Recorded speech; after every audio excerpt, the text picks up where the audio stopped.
여러분 혹시 해외에 돈 보낼 때 어떤 회사가 가장 먼저 떠오르시나요? 아마 열의 아홉은 웨스턴 유니온을 말씀하실 겁니다. 전통 금융의 상징과도 같은 곳이죠. 그런데 블록체인 업계에서 오랫동안 이 웨스턴 유니온을 대체하겠다고 큰 소리 쳐왔던 거 기억하시죠? 그런데 이번에 아주 재미있는 일이 벌어졌습니다. 웨스턴 유니온에서 본격적으로 독립한 거대 기업이 리플 블록체인을 자기네 결제 인프라로 전격 채택한 겁니다. 무려 연간 1900억 달러. 우리 돈으로 260조 원이 넘는 자금을 움직이는 곳이 말이죠. 과연 이게 리플 투자자들에게 어떤 의미를 갖는지, 왜 지금 이 시점에서 이런 결정이 내려졌는지 제가 하나하나 날카롭게 짚어드리겠습니다. 먼저 이번 뉴스의 주인공인 컴베라라는 회사. 이름은 생소하실 수 있지만 그 뿌리를 알면 깜짝 놀라실 겁니다. 원래 이 회사는 웨스턴 유니온 비즈니스 솔루션, 즉 기업 간 결제를 전담하던 사업부였습니다. 지난 2021년 거대 사모펀드들이 이 사업부의 잠재력을 보고 무려 9억 1천만 달러,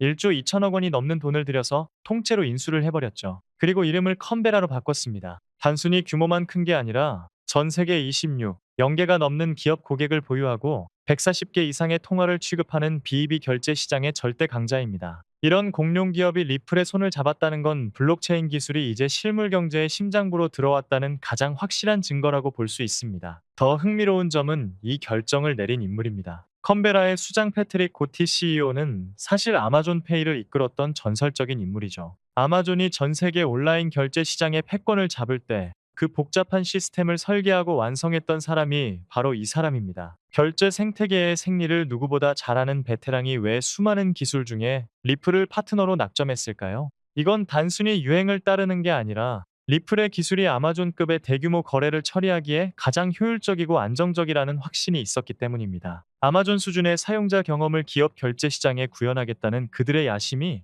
리플이라는 엔진을 만난 셈입니다. 그렇다면 왜 이들은 기존의 안정적인 은행망을 두고 리플을 선택했을까요? 현재 전 세계 기업들이 겪는 고통을 이해해야 합니다. 한국 기업이 미국 거래처에 돈을 보낸다고 가정해보면 그 돈이 중간에 여러 중개은행을 거치면서 매 단계 수수료를 뜯깁니다. 시간은 또 얼마나 걸리는지 아세요? 보통 3일에서 5일 주말이라도 끼면 일주일은 기본입니다. 돈이 공중에 떠 있는 동안 기업들은 자금 운용에 차질을 빚게 되죠. 컴베라는 이런 고질적인 비효율을 해결하지 않고서는 미래가 없다고 판단한 겁니다. 지금까지 우리가 당연하게 여겼던 이 불편함이 리플을 만나면 어떻게 변하는지 이제부터가 핵심입니다. 여기서 컴베라가 내세운 비장의 카드가 바로 스테이블 코인 샌드위치 전략입니다. 구조는 아주 명쾌합니다. 기업이 돈을 보낼 때는 평소처럼 달러나 원화 같은 법정 화폐를 씁니다. 하지만 그 돈이 국경을 넘는 찰나의 순간에는 리플 블록체인 위에 스테이블 코인으로 변신해서 몇 초 만에 정산이 끝납니다. 다시 반대편에서는 현지 화폐로 바뀌어 전달되는 방식이죠. 이렇게 하면 기업들은 암호화폐의 가격 변동성을 걱정할 필요가 전혀 없습니다. 블록체인의 속도와 저렴한 비용이라는 장점만 쏙쏙 골라 먹는 겁니다. 기업 입장에서는 기존 방식보다 수십 배 빠르고 비용은 획기적으로 저렴해지니 선택하지 않을 이유가 없는 겁니다. 리플은 이제 단순히 테스트나 해보는 수준이 아닙니다. 이미 전 세계 외환 시장의 90% 이상을 커버할 수 있는 망을 구축했고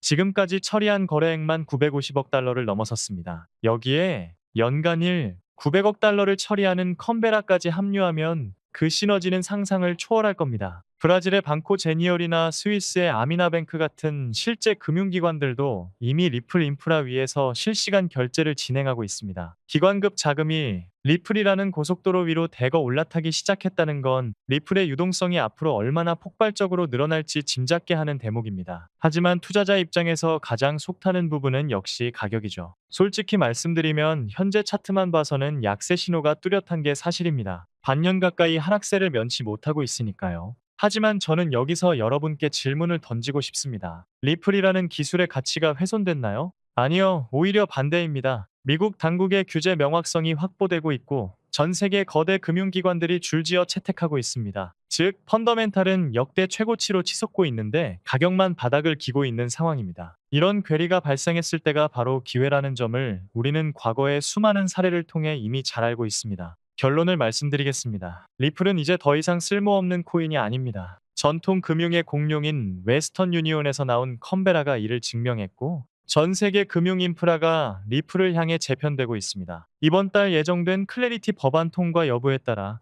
기관 자금의 진입 장벽은 완전히 무너질 수 있습니다. 가격은 언제나 가치를 뒤늦게 따라가기 마련입니다. 지금의 힘든 시간을 견뎌내신 여러분이야말로 그 가치의 결실을 볼 자격이 충분합니다. 리플이 보여줄 새로운 금융의 미래를 믿으시고 여러분의 성공적인 투자를 제가 끝까지 응원하겠습니다. 감사합니다.